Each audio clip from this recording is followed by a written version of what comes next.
Hi guys, welcome back. My name is Vaipo. We're going to be continuing on with the next series of games between FireCake and Bomber on this one. So this is again from the Dreamhack. I will be casting quite a lot of those games. You will notice that over the next few games, quite a lot of videos actually. So let's begin with this game. This is going to be Bomber here at the bottom right hand side of the Ruins of Seras. Now a bit of background on both of these players. Bomber, he's currently on Team Sbenu. I think that's how it's pronounced. He's from Korea. His history goes back as far as about 2010. I do believe he was a Starcraft 1 and Brood War player though, so that's all I have on him on Starcraft 2. His most notable recent achievement is actually 2014 WCS Season 3 in America. He won 25,000 for first place. Pretty damn nice of an achievement. Now for our player FireCake, he is on Team Euronics Gaming. He's from France. His Starcraft 2 history goes back as far as 2012. Not quite sure where he was before that. Notice that we do have a pool here coming before a hatchery.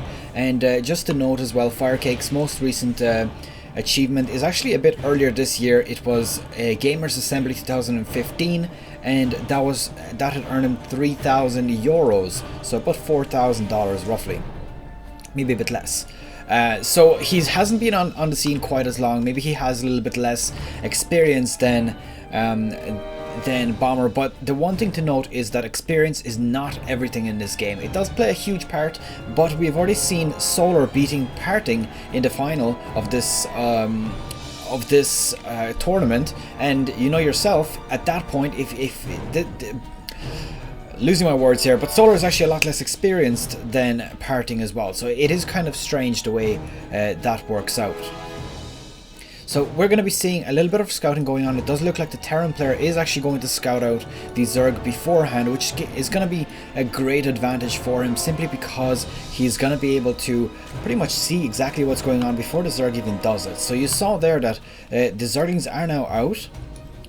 Going to chase away this SCV now. Because they're slow Zerglings, it would take them quite some time to actually catch up to this SCV. 4.13 movement speed on these and 3.94, so they will eventually take him out, but yeah, it looks like he took a bit too many hits on the creep, so on account of that he is going to end up getting taken out quite shortly. These Zerglings will catch up very soon. There we go, that's cleared up. Now he also is going to be aware exactly where the Terran player is, simply because he caught this Reaper now, so that's going to be of great help. Also, there we go, another Overlord here. He is going to rally that over. He's probably just going to come over here, see what exactly is going on with the expansion. That'll be a great deal for him. Now we are going to have to reduce the sound a little bit because the game music is so damn loud all the time. Not quite sure why that is caused, but hopefully we can figure it out very, very soon. Now let's see what is going on here. We do have... Oh! Did you just see that he ended up cancelling the upgrade here? I wonder why exactly he done that. So that is quite interesting. Where is he going to be using up these minerals? Oh, I think he's going to go for an extra expand. Is he? Maybe not. Well, he did end up cancelling the metabolic boost for the Zerglings, so I believe that he saw something and he doesn't think that there is going to be much ground aggression, or at least use for the Zergling speed. So let's have a look at what he saw exactly. So he hasn't seen anything in the base. He has waited until about 3.5 minutes to go ahead and scout that. He might end up sacrificing the Overlord if there is any anti-air, but luckily for him there's just one Marine here, so he would be able to have a quick scout and then run on away. Let's have a quick look what he saw here. He did see the factory with the reactor on it. He didn't actually see the starport, so that's going to be interesting to see what is going to come out of that. Looks like a Banshee play potentially. He does have a tech lab. Yeah, Banshee's on the way, so we're going to see a bit of harassment from that. Now, how is... Ooh, this is very interesting. FireCake opening up with a Nidus network. Quite early to be building up one of these.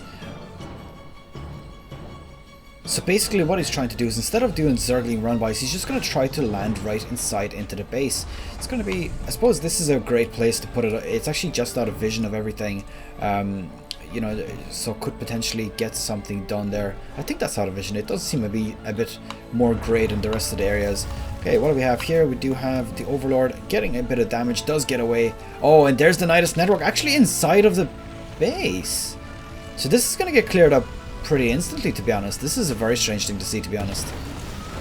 Alright, so as you can see there, oh, look at that, Queen's popping up now. He is going to have extra units, roaches inside the base now. I've never, ever seen this kind of play before. All of these units just streaming out, and with the help of the Queens keeping that Nidus network alive in time to get more units out. All of the SCVs being rushed off to try to defend against this. You know you're in trouble when you have to pull all of your SCVs to defend, but on the other hand, if this does not pay off, and oh my god, more roaches streaming in from the other Nidus Worm.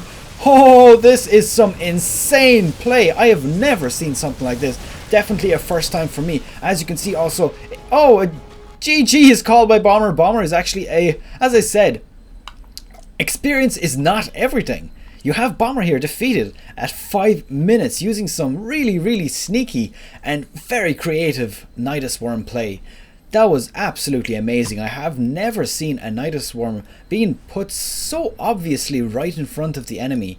I mean, they saw this. They pulled off SCVs, or Bomber saw this and pulled off SCVs. And even with that, the Queen's popping out, using a few transfuses just to keep it up. And FireCake pretty much ending it right there and then. A beautiful game and very good strategy. Absolutely no way to respond to this from Bomber. Well done, FireCake, and let's see game 2, how that turns out. So thanks for watching, guys. I hope you have enjoyed this video. Since this one is so short, I assume that I'll probably end up releasing the second video a little bit later today, so stay tuned for that. And that's pretty much it. Good luck, have fun, take care of yourself, and goodbye.